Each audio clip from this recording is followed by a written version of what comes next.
This guy's a yapper. Yapper, grade A. Yap about this, yap about that, yap. There's our intro. Because when I used to party with Trey Songz, we're live? Dude, so I'm finally ready to start working out at home. I got my squat rack, I got my dumbbells, my kettlebell, I got the barbell, I got the Gazelle by Tony Little, I got the perfect push-up that the Marines invented, I got an ab wheel, I got a stability ball, so I think I'm finally ready to start my exercise routine. You think that's enough? Congratulations, you played yourself. So in today's episode, we're gonna discuss what the best equipment for your home gym might be. What we're gonna go over is, first and foremost, who is the type of person who would work out at home? It's not for everyone. So we're gonna discuss whether you match the criteria. We're gonna discuss why minimalism matters more than all that stuff that this guy rattled off. Damn. As well as how to get started and how to make the perfect space in your home for a gym. So stick around, it's gonna be a good one. We're here another beautiful day in BFit Miami Lakes. The BFit brothers, you know, Victor, Julian, the alleged brother with a big forehead. And we're here to talk to you guys, our weekly talk with our favorite people, besides each other, obviously. What's your favorite apple to eat? I'm not a huge apple guy, but Gala's. I like Fuji. Gala's a prankster's apple. You throw that. My little one asked me for a green one yesterday, which was odd. That's weird. That's a baking apple. They didn't eat it all. She ate 2 pears and a little bit of an apple. Pair That of was pears? That was her market food. So, is working out at home for everyone? You want to say yes because you don't want to shut people down, but we got to be realistic. And I think a lot of people learned during the pandemic that they don't do too well working out at home. What do you think? Well, it's missing some of the key things that are basically the reason why we exist, right? Which number one being accountability, right? You got to hold yourself accountable when you're at home. And a lot of people just can't do that. And of course, these people are going to say, of course you guys are going to say it's not for everybody. You own a gym. You don't want people to work out at home. You lose business. And you would be completely right. But you'd also be completely wrong because we're always honest with you guys. And the reason we say this is because not everybody's ready to be a type A, self-motivated, holding each other accountable type of person to work out at home. I mean, it's also true. So even whether we say it or not, they all know, yeah, you're right. In your heart of hearts, you guys know. I hate working out at home, or I've tried it. Hasn't worked out for me. I've tried it. I hate it. Yeah. I mean, I did it for a long time, but I am that type A. Yeah, but you're also... I'm an outlier. Oh, the A word. Besides the accountability issue is... What? Sorry, I love the... All right. All right. Besides the accountability issue, which is obviously number one, I think it's also like there's so many distractions at home. Like if you try to work out at home and then you have all these other things pulling at your strings, and it's like I have to do laundry, or maybe my kid's talking to me, or my wife, or whatever, and it's just hard. You want to set that time apart to do it, but then things always come up. It's like studying. Like people go to a Starbucks. Well, people that study at Starbucks just want to be seen, let's be honest. But people that have to go to like the library, yeah, I'm talking to you.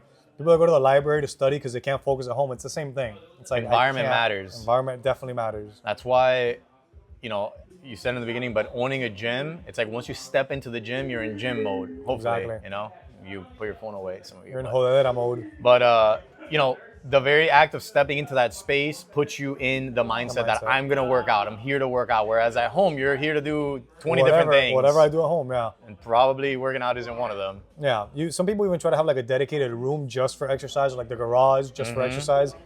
But like we said in the beginning, if you're not that type of person, you're probably not gonna do it. You could do it for a week, 2 weeks, but is it worth getting all this equipment? Probably not. So we're here to tell you what you really need, you know?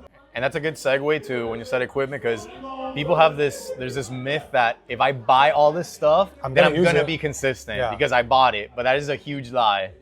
And like I said, I'm sure the folks can attest to that because half of them probably have a Peloton sitting at home collecting dust, or a treadmill. Holding their clothes up. Yeah, a hanger, a glorified hanger. It's beautiful.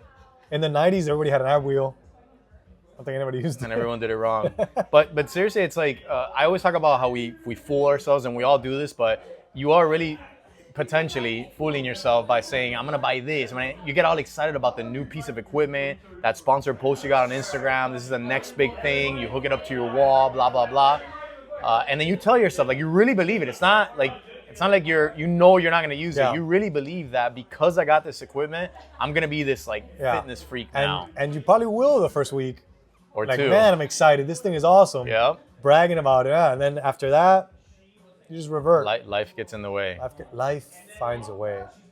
and then you use that Peloton to put your dirty clothes on. Yep. Or clean. Probably clean, hopefully.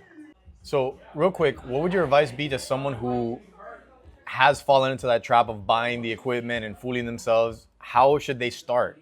Sell it. No, I'm just kidding. If you really are adamant about working out at home, when you, like you said, you bought the equipment and you want to take the next step, But let's say they didn't buy it.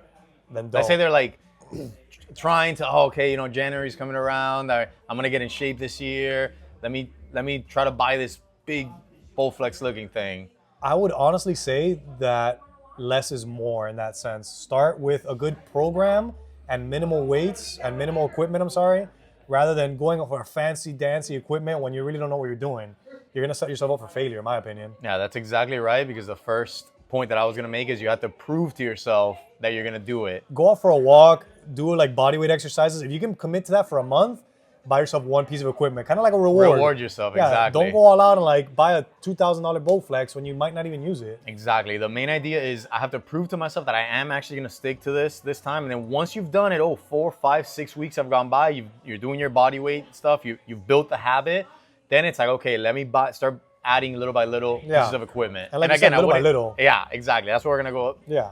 over next. I don't want to say now, okay, now, you know, And now fill I'm your gonna own a room. gym. Fill your... I know people with home gyms that have more equipment than like we do here. Oh, yeah, for sure. It's insane. I know a few of them too. Slackers, though. Oh. I hope you know this is this podcast because you're not using that equipment. So I think we're both proponents of the minimalism route when it comes to equipment at home. Why would you say to somebody, like, why would you tell them that less is more? What does that mean for them? I mean, there's so many reasons, but just off the top of my head, one easy one is like avoiding the decision fatigue, because that really trips people up where I can buy literally 300 different pieces of equipment. Which one should I buy, right? If we're going to tell you only like 2 or 3. It's like going to a Cheesecake Factory. That's it, And exactly. the menu is 20 pages. Exactly. I want to go to the place that has the best burrito, but that's all they do. Yep. So decision fatigue, you avoid clutter, which is a big problem. I know all the wives listening are hating the husbands, applauding us right now. barbells and plates thrown all over the place, and God forbid a treadmill or something huge like that. So you avoid clutter and you save space. And there are pieces of equipment that are a lot more versatile than others. With others, it's like, all I can do is this. Yeah. But other pieces of equipment, like what we're going to talk about, like a kettlebell, you could do literally so many different things and Almost different everything. methods of training with just 1 or 2 pieces of equipment. So I got it home laying around that chair that you grab on, you do No, abs you on do it. not. I'm just kidding.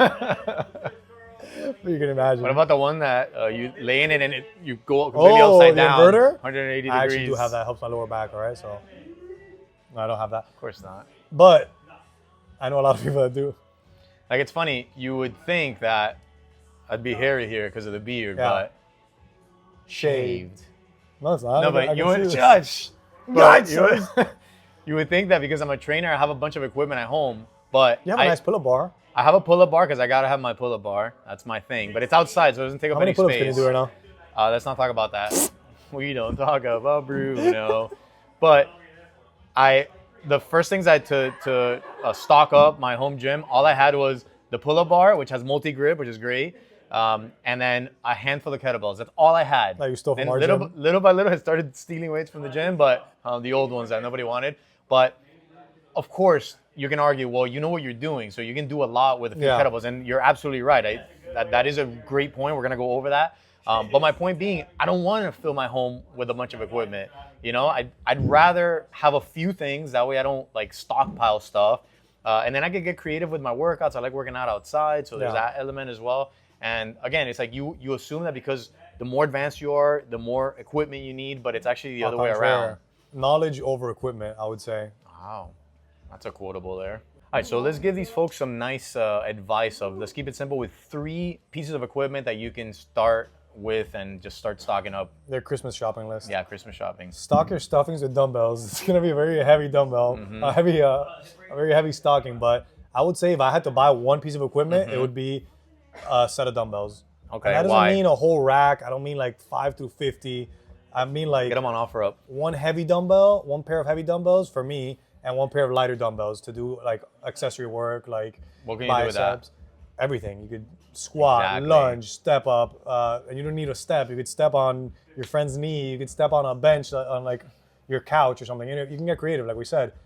You can literally do anything with just a pair of dumbbells. Yeah, you can do so much with your body weight, and then a dumbbell, you're already adding like an element where, like you said, you can literally work every muscle group, every angle, And all the people are foundational like, oh, I got too strong. movements. Then hold it on one arm and do it offset. Exactly. Like, just get the Also, if your creativity. problem is you got too strong, you probably have been working out consistently enough. You are one of those people that have proved it to yourself. In which case, we'll give you the green light to go ahead and buy something else. Your home gym, yeah. But for most people, this is like a starter kit. Yeah. Starter car. This is a finisher car. Number 2, I was gonna say kettlebell. That's number 3. Spoiler alert. But I've changed my mind because kettlebells actually require a little bit more expertise than this next piece, which is resistance bands. Resistance bands are great, and there are 2 types you can get. You can get the loop ones, which is exactly what it sounds like, just one big loop, or you can get the ones that have handles on it. Okay, so they're slightly different, but either one will do the trick. And you can't get more like space saving than that. Yeah, like hook them somewhere or put in a drawer. Put in a drawer. But you can do a lot. Again, not as versatile as the dumbbells. I would say that's number 1. But this is something where I can have a whole workout with just resistance bands. Yeah, I think didn't we put one up on YouTube a while back? We definitely have a lot of exercises with resistance bands it's in there somewhere. Yeah, but I agree. It's super versatile. You could attach it to a pull and do some horizontal pulling. You do like almost anything. The only thing I think it's limiting is the legs, but you can always do body weight for that. Yeah, I think if you're starting a workout program, you can do a lot with just your body weight. Like lunges are already hard enough for most people, and just do more reps. Yeah. But no, you're right. I would say definitely first dumbbells and then resistance bands, and of course you can stack these. Like you can get a few dumbbells and then get one or the other. one little pack of it's like $40 on Amazon, $40? Who's got $40 in this economy? I'm stuck in the early 2000s, I guess. And then I just mentioned it, number 3 would be kettlebells. And I love kettlebells, but I'm biased and I've been doing this for a long time. So the things that I can do with a kettlebell, just because of being more advanced, like not just swings, but like cleans and snatches and things like that, those are a little bit more advanced. More so technical. You have to, but I wouldn't get into learning that if you're a complete beginner. But like, for example, for the legs, you can do so much with kettlebells as far as whether it's single arm or double, swings, squats, deadlifts, RDLs, all that kind of stuff. Yeah. Now, would you say to somebody, if they already have dumbbells, but they're not that advanced, would you recommend the kettlebell, or is it kind of like the same? If they have dumbbells, but they're not that advanced? No. I'd recommend sticking, like, don't spend any money. If you already have some old dumbbells laying around. Shocker to people that know him, right? Or ask your friend group, hey, anybody got some old dumbbells? I'm sure someone has them. But seriously, if you have something at home, just use that. Again, you have to prove to yourself, I'm going to stick to this before I can allow myself to invest. Some people even use like water jugs to work out and stuff and like go for it. I mean, during COVID, I used my dog's food bag, which is 40 pounds. The food kept getting lighter and lighter. Which is really interesting. Progressive deload. What was that? It worked great. I mean, there's like sandbags the poor and things like that. dog was like confused the whole time. Okay, what not to buy? Let's do Everything a not else. to buy list. Okay. If you see an advertisement for it, don't buy it. That's it. All right, moving on. Seriously, what do you get advertised for exercise that's actually good? So we're gym owners, so I get a lot of like interesting, cool stuff. Like, have you gotten the one where it turns any barbell into a landmine? Yeah. It's like a little U-clip, and then it's cool. It's super creative and super innovative, and like the little Omni grips that we have are great for here. Yeah. Turn your regular bar into like a neutral grip. But again, that's like you already have all the basics, That's all what the I'm saying, standards. like, You're like splurging on some little The cool perfect tool. push-up that rotates for you. Invented by a Marine. So Great. So a Marine tells me to jump off a bridge, I'm not gonna do it. I mean, thank you for your service, but fuck, I mean, look what this guy's wearing as he's talking about that. I support the troops. Hey, come on. But just because a Marine made the perfect push-up, come on, guys, just do push-ups on the floor. Or like, if you're not that advanced, do it on an elevated surface. I'll tell you what, man, you gotta respect the like capitalist mindset of the perfect push-up. When the perfect push-up is just a push-up. Just do it with good form. That other one that I mentioned, that you grab the chair and do a forced sit-up. Just do sit-ups. What a useless piece of Christian equipment. had it. Okay, I hope you're but watching. I want to get into more. So there's obscure ones, and of course we can get into like the ridiculous ones, like the What was shake that? weight. Oh, I thought that was Friday night for you. Remember the big, Yeah. big strong, jacked guy? Woo! Those are obviously ridiculous. Even like, an amateur would realize that that's ridiculous. But then there are more controversial ones. Okay. But then there are more controversial ones. For example, one of the first things that every man wants to buy is a rack with a barbell and plates, which I would say no to that because it takes up an insane amount of space. You need the right flooring for it. And quite frankly, you just don't need it unless you're like a power lifter or you're trying to get as strong as possible when it comes to barbell work. Yeah, and you don't want to join a gym.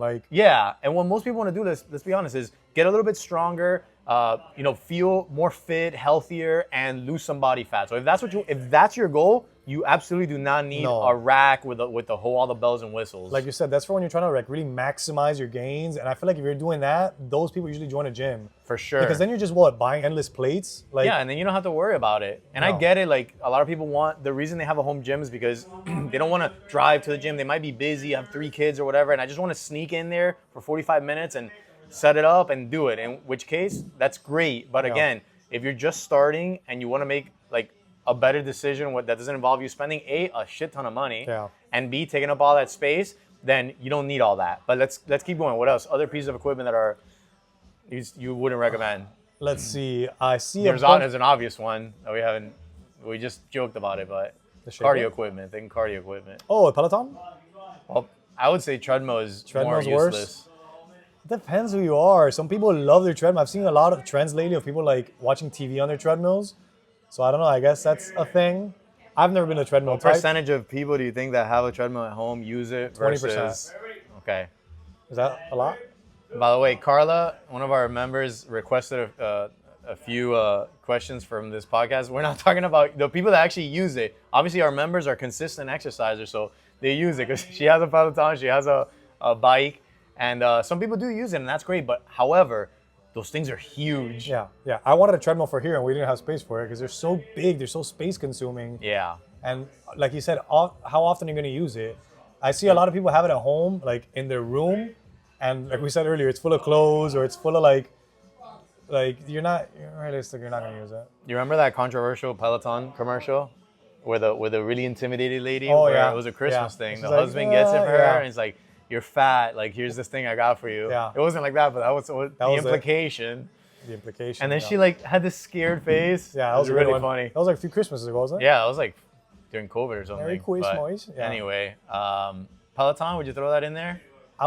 Let me tell you, man, Peloton worked their asses off to be the premier. We're gonna end this whole laughing stock that is home fitness equipment. We're gonna get you the best spinning instructors, the ones that get up there and God knows what they do. If you're doing that, it's live. Guess what? You're paying for a monthly membership, so you might as well go to a gym and pay that monthly membership. But their whole thing is convenience. You can finish your work and step on the bike or work from your bike. I mean, if you could do that, great. But like we said, it's just that we're not shaming you have one and use it. We're just saying a lot of people don't use it. Yeah. They buy it and it gathers dust. That's just the honest truth. Yeah. I guess we should have said in the beginning, but none of these pieces of equipment are bad necessarily except the shake weight. Yeah, that's just a piece of shit. Some of these are fantastic, but they're only good if you do it. and that's why we said don't buy these things unless you've proven to yourself that you're the type of person that's going to work out at home consistently. Exactly. And if you are, then guess what? You could use all these equipments. And if you have the space and the money, and who cares? But we're talking to people that are trying to be mindful of their space, of their time. So keep that in mind. There's a few other pieces of equipment that are, again, they're pretty cool in theory. There's the one that's a mirror, and then things pop up on the mirror, and you have kind of a trainer, and then you're imitating what they do. Mm-hmm. Again, cool in theory. There's another one that you attach. It's a pulley system. You attach it to your wall. It doesn't take up any space. And then, again, you can do lat pull downs, rows, chest presses, all kinds of stuff. Again, it's only as good as, and they're expensive as hell, those. Yeah. That mirror, I know somebody that bought it. I don't know if they ever used it. For that, just go on YouTube and watch somebody and watch the BeFit YouTube channel and work out. You know what I mean? Again, I'm not going to keep repeating myself. I think the gimmick of it is what really sells people. That's so cool. Oh my God, there's a mirror that tells me to work out. I wouldn't say it's a gimmick though. It is absolutely a gimmick. No, I would say the innovative nature of it, because I know what you're trying to say. They're constantly coming up with new stuff, which you could say, if this stuff worked, why do they constantly come up with this is the one that's going to keep you working out at home. And it's just everybody thinks, all these companies think that they're going to solve that problem. But I'm a pessimist when it comes, not a pessimist, how would you say it? Realist? Little nihilistic, I guess, when it comes to, maybe I've been doing this for a long time, and it's it's not the equipment, it's the mindset that goes into, I'm going to work out at home. Like I said, you can make it work. How many people have seen transformations by going to their local park and just using the pull-up bar, the benches, and just doing whatever, right? Lunges. Like for $0. So again, it's like I'm trying to solve the problem of working out at home. If you're Peloton, like I'm gonna mail you the bike. We're gonna do a subscription model. We're gonna have the best train. But it's like at the end of the day, you have to get on the damn bike and ride it. Yeah. You know, and not get bored of it after 6 months. Good luck with that. That's a hard part. That's a hard part because if usually the people that buy, like they say, a Peloton, that's all they're doing, and then that repetitiveness is gonna get to you unless you absolutely love cycling. Like there's only so much you can do unless you like want to switch it up. And again, that's what I love about versatility. Dumbbells, I can give you programs for the rest of your life and never really repeat check out our YouTube things. channel. There's a bunch of exactly. exercises on there. A kettlebell, I love the versatility. I love that if I want to do power movements, I want to do athletic stuff. If I want to do swings, snatches, if I want to do combination exercises, a HIIT circuit, I can do it all with literally one kettlebell. So you can't do that with a Peloton or something like that, where it's just like one fixed piece of equipment. And those fixed pieces of equipment usually have a fixed gains. You know what I mean? Like all I can do on the Peloton is cardio and legs. With a kettlebell, with a dumbbell, you can do anything. You can do chest, shoulders, you do core, cardio and strength training. Yeah, yep. like I don't know. It just doesn't seem you shouldn't have one unless you've had the other. Unless you absolutely despise strength training, you're just not interested. Which what are you even looking at us for? Here's one that I just thought about that we hadn't even talked about. I didn't write it down, which is like beach body and all that kind of stuff. I don't hear about that much these days. I don't know. I think it's because people just go on YouTube and things like that. Like you can find those things for comparable price, like for cheap, for free, and I don't think you have to buy. Plus, what's a DVD player? Do you think we're? I mean, I'm sure they're not on DVD anymore, dude. But do you think that we're past? Like, we had a phase where it was like, it was still hot to like join Beachbody or P90X or Insanity and that kind of stuff. Do you think like we're past that as a society and we're like, well, no, like we don't really do that anymore. I just go to the gym. Yeah, I think people just like you said, get bored of things and like evolve from things.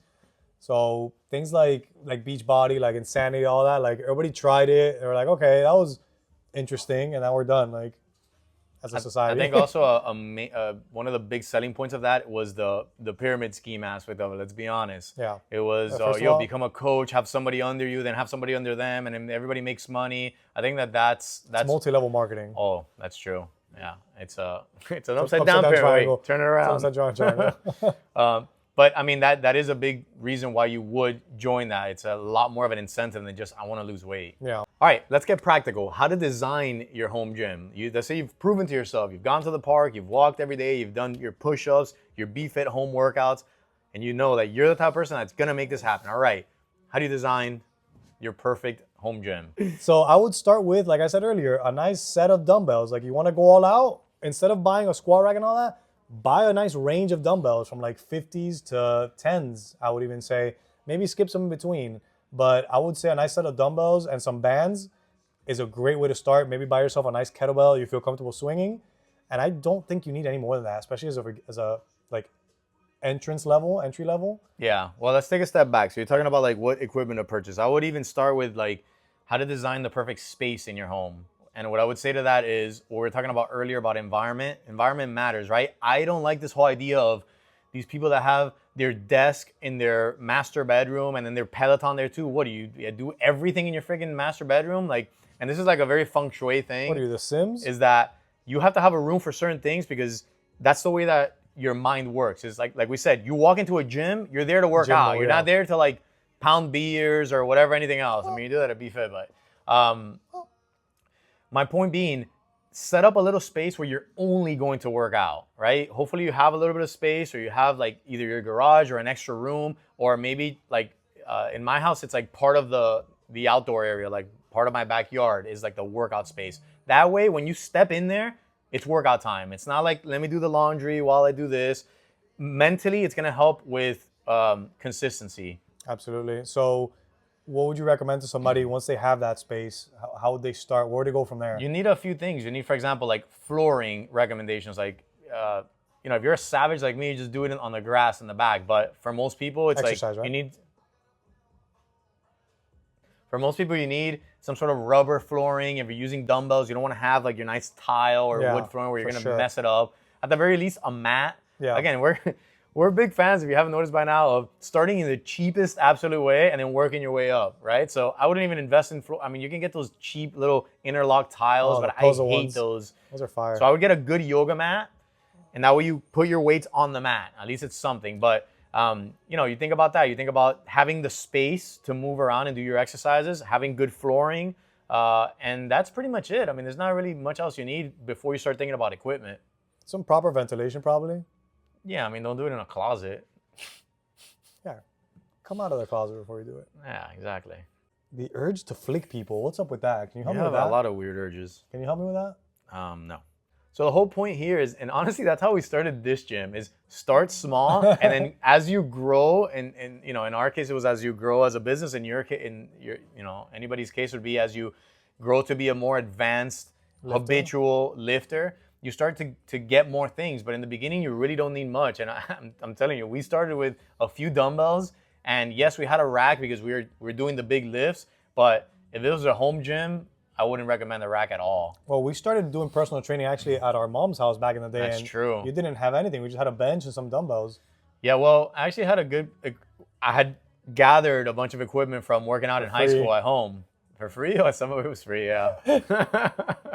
But yeah, I mean, that's just a winning strategy. You prove it to yourself. You're already going to be in pretty decent shape by the time you even have to invest in something else. Now, I know what people are probably thinking. What about boredom? I don't want to have 2 freaking dumbbells and do the same crap every week. What would you say to that? If you're doing the same thing every week with your dumbbells, then you're just not being creative enough. Like, we can send you some programs that I promise you won't do the same thing for a month. Or you can do a different variety of it. Just because you're doing lunges doesn't mean you have to do reverse lunges every time. You can do static lunges, forward lunges, walking lunges, offset lunges. Like, there's so many things you can do. That's a good point. With your dumbbells. If you're getting bored, it's lack of creativity. But it's fair for somebody who doesn't know like we do to be like, I don't really know. You'd be surprised. People just can't think of 12 lunges like we can. No, I get that. But you can also Google things, guys. Outsource that. Yeah, like ask a friend, Google things. Do what you got to do. ChatGPT is going to be helpful. Send me some lunge variations. Like, there's so many things you can do. The potential is infinite. It's just a matter of seeking it out instead of taking the lazy route and just doing what you're used to. I'm going to buy a giant piece of equipment to do lat pull downs. I'll give you a good example of that. We had this idea to do a single dumbbell exercise program once. So I had you record a bunch of videos of me. We did 160 videos of different exercises, 160 exercises of 1 dumbbell exercises. It wasn't even 2. It wasn't like the pair. Yeah. It was all single. So that just gives you an idea of how many exercises you can do with one thing. A dumbbell you found on the side of the road. Exactly. You just do a bunch of workouts with it. And to add to that, what you just said, I think what's more important is like quality of your program instead of the equipment that you have, right? You can have all the equipment in the world and have a really shitty program, or you can have, like I said, 1 dumbbell and do something that's smart, that's progressive overload, that makes sense. So I would invest more time, not money, maybe some money, in finding the right program, talking to a coach, or maybe, like you said, ChatGPT, Google, whatever, to try to find a good program instead of what everybody else does, which is I'm going to buy all this equipment and then I'll figure it out as I go along. That's not going to happen. No. And don't trust blindly. If you see the first trainer that you like on Instagram, he sends you a program, don't just trust it blindly. So do your research. Come on. Right back in. Like we always say, double check it. Ask a friend to check out the program, somebody that's knowledgeable. Run it through ChatGPT. They'll help you out. And don't, like I said, just don't go blindly into the dark. So now I want to go over like different scenarios, right? And just to give some practical advice on like what to actually do, because we've kind of given advice on like what to buy, how to set up your home gym, but like what do you actually do if you want to, let's say, general fitness, lose weight, get stronger? And I feel like there's a few categories here. Category number 1 being my home gym is just my supplementary workouts, right? Yeah. That would be most of our members here. Yep. They have some sort of equipment at home or they do something outside of the gym. Let's say you already go to the gym 3 times a week. What would you recommend that they're doing on their off days? See, now that's a different story. If somebody, I actually have a client that I do personal training online with, so I do virtual training with him. He's super consistent. He goes 4 times a week, and when he's not there, he has a Peloton at home. But guess what, guys? He actually uses it, and he sends me like evidence, like, hey, look, I did my ride this week. I did 40 minutes, blah, blah, blah. So I think it's all dependent on your situation. So like you said, if you're a complete beginner, you want to lose weight. So that's this guy's scenario. He actually like lifts and then he does his cardio at home, like it's prescribed. What would you say to somebody that is just starting off and they want to like, hey, look, I just want to try this working out thing and see if I can commit to it? What would you say to them to start doing? Okay, so first and foremost, a piece of advice that we give in every single podcast, it's starting to get old, but it's start with a small amount of time as possible, right? So 15 minutes a day, 4 times a week. That's going to be your schedule, but it's a religious schedule. Then you want to, okay, ideally you want to do strength training and cardio, but let's say you're like really You're just on the fence, yeah. You're that type of person that like you quit every time, you're intimidated by this, then just start with like a walk, right? But let's say you're past that. Let's say you're a little bit more, okay, I can work out if you tell me what to do. Okay, then split it into 2 strength days and 2 cardio days. Very simple. And when I say cardio, that means you can go for a brisk walk, or if you're using your little home gym, you can do a HIIT circuit. I mean, maybe like a light HIIT circuit, or even like a strength type of circuit where you can do strength training. You can't really call it strength training, but we're getting into the weeds here. You can do weightlifting or even like body weight training and turn it into a little bit of cardio by just not resting in between. It's that cliche that old bodybuilders used to say is like, what do you do for cardio? I lift weights faster. Weights faster. Yeah, that. Exactly. So And I would do that. Find these HIIT workouts if I were to, Oh, funny you should if I were to ask. seek them out? This channel that you're watching right now has What? a whole playlist on it. 20 to 25 minute workouts. You don't need any equipment, okay? But if you want to add some dumbbells, even better. I'll check it out. All right, so let's go through some Q&A. We asked you guys on Instagram. You got your sweet Qs, and we got our hot A's. So where is my phone? Joe, is my phone around there? Our producer is gonna bring me the phone. Just remember, guys, you see this? All right, so first question is, if you have a rowing machine, bike, and treadmill, wow, the trifecta, how long should you do each? So one. Who asked it? Carla. Oh, man. Oh, man. She actually uses it. If you actually use it, good job, Carl. I'm proud of you. What did she say? How long should you do each? I mean, it depends on the intensity that you're going. depends on a and lot your of goal. things. It depends on your goal. It depends on your intensity. If you want to do a long distance row, then that'll take up to somewhere between 30 to 40 minutes. If you want to do a sprint row, which you can do sprint intervals on all these machines. You could do a sprint on a treadmill. You could get on a bike and sprint as fast as you can. You're totally right. And these questions about how much should I do, every time you have that question, it's completely dependent on your situation, right? Yeah. Because, for example, this is a great example because Carla's husband runs marathons. So if he were asking, how long should I run on the treadmill? Probably a long freaking time. 90 minutes, depending on what type of workout he has scheduled for the day. But for somebody like Carla, since we know her, I would say a good benchmark is 30 to 45 minutes. Low to moderate intensity? I would just do like a zone 2 to zone 3, just like a low intensity. What's a zone 2? It just means that you can still have a conversation while you're doing the exercise. You're not going into too crazy of an intensity. But again, if you're feeling like doing intervals and you want to go like high intensity, low, there's nothing wrong with that either. Just shorten it a little bit. It'll be like 25, 30 minutes. If you want to go for longer, then lower the intensity. But and your body will tell you if you're in a low intensity, your body's gonna be able to go for longer. And if you're sprinting, good luck lasting more than 20 minutes. And she has the 3 pieces of equipment. They're all a little bit different. So like, for example, if your legs are sore from your B-Fit workout, then maybe don't do the bike. That's gonna be a little bit harder on your legs. Maybe just do an incline walk, even though it's a little bit on the legs too, but not so much. And maybe you can do rowing. So again, it depends on like what you've done. But if you want to go with like general guidelines, they recommend 150 minutes per week of aerobic exercise, of cardio, right? So do the math and then split that into like 2 or 3 days, And again, that sounds like a lot, but they're talking about like total exercise in a week. She had another question. Can you do them all in one day? Can you do more than one of these in one day? All 3 at the same time? That's my question. I'd love to see that. That's my question. I wouldn't recommend doing. There's nothing wrong with it. Again, there's nothing wrong with it, but it's just unnecessary. It's like a triathlon that you're running there, like a mini triathlon. Your husband also used to do. Yeah, I think it's just like superfluous. Like you don't really need to. Like No. if you want to do the rower for a back exercise, then that's a different story. But these are typically cardio equipment, so I don't really think you need to do all 3 on the same day. Yeah, but can you? Yes, but I don't feel the need. I don't feel like you would. No. Okay, next one. We had some. There's not a question, just a suggestion. Kettlebell plus jump rope for the win. I completely agree about the jump rope, and we should have. 1,000%. It is. We should have mentioned that. But jump rope. The thing with jump rope is, it does require a little bit of skill. So if you can't jump rope, then I wouldn't recommend it. Buy one and look on YouTube. Go to Ross and get yourself a nice little jump rope. I don't know. I would say that before. Like when I started, I would say, I know. Most people can do it, but what I've seen here is just horrendous. Someone else that I won't mention, but he knows who he is. If you're that they them know who they are.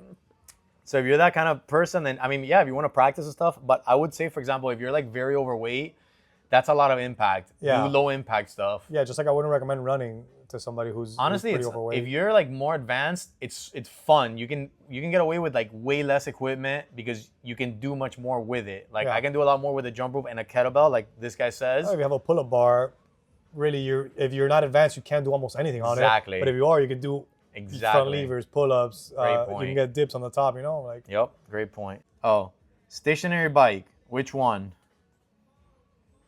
The one you're gonna ride. I personally like the one without a seat. Stationary bike. This is actually okay. So somebody asked like which stationary bike we recommend, and you're asking the wrong people because our stationary bike was a hand-me-down. Our gym stationary bike was a hand-me-down that was probably already at some office for God knows how long. Our gym is a hand-me-down. No, I mean it sounds like a joke, but it all goes back to our main theory, which I stand by, which is who cares? I don't care what brand you got. I don't care that it's not about the fanciness of the bike. Whether you're gonna Does use it it or work? not, yeah. Do the pedals work? Okay, great. Does it have a few resistances? Fantastic. Now, if you can Ours happens to be afford it- stuck right now, so if you guys know a bike technician, call him over. But like you said, if you want to like look at the numbers and all that fancy doohickeys and all that stuff, get yourself a nice bike. But it doesn't really matter at all. The No. best bike is the one you're gonna use. Exactly. One piece of equipment that is actually pretty cool, but it's a little expensive. But if you want to save space, is like those dumbbells that you can adjust the weight. Yeah, that's pretty For cool. some reason, mentally, I don't like them. I hate them. I just don't like them. I don't like the fact that they're first of all, clunkers and they're shaped weird. They're There's shaped something weird, that's what about I was it. gonna say. First of all, they were square. Now they're What's up trying with to be that, huh? circles. I don't know. Something about them is mental very, about that. I hate them. Yeah. Anyway, if you want to give them a But you shot, can buy them if you want. then again, you're saving yourself, like instead of buying like 5 through 50, which is Yeah. a ton of space. But you're guess what? buying They're also one. pretty expensive. No, they are. They're like $500. Yeah, they're up there. Hold on, wait. But a full rack of ribs, a full rack of dumbbells will cost you like $1,000. So A full rack of ribs at Flanagan's. Well, only about $22. If you get Joe's meal deal, you'll probably There run you the go. rest. So, come over to Flanagan's, guys. Somebody else just said trend. Can you guess who that was? Randy. Yep. Damn, I'm good. Before you invest in any of this equipment, guys, invest in a good bed and a good pillow, and you'll thank me later. That's why we're sponsored by My Pillow. And I'm My sponsored Pillow by for- Purple Mattresses. Okay, so to wrap it all up, like we said, start small, prove to yourself that you are the type of person who's gonna work out at home and be consistent. Once you do, then buy just a few pieces of equipment. You can do a lot with less, and then little by little start adding as you grow and get more advanced. Grow your exercise knowledge and your exercise database in your head. And once that grows, then you can start adding little pieces of equipment. But trust me, guys, knowledge is gonna be a lot more important here than any fancy piece of equipment you can buy yourself. And if you're the type of person, which we have a lot of members who just said, this working out at home thing isn't for me, then just come to Be Fit. Yeah, I'll give Just you don't coffee. lie to yourself anymore and just come here. We'll make some which jokes. is exactly what a lot of people have done. Yeah, it'll be fun, we promise. With that being said, guys, Hasta la pasta. hasta la vista. It's probably Happy New Year by now. God knows when you're No, watching it's this. evergreen. It's evergreen, so Happy New Year, Happy Holidays, Happy Thanksgiving, Muy Valentine's Day, Leprechaun Day. Leprechaun Day. That's called St. Patrick's Day in America. Anyway, guys, thanks for tuning in to the Be Fit Brothers podcast, and we hope you learned something. See ya. Get always after me, Lucky Charms. That's racist. You can't say that anymore. Is it?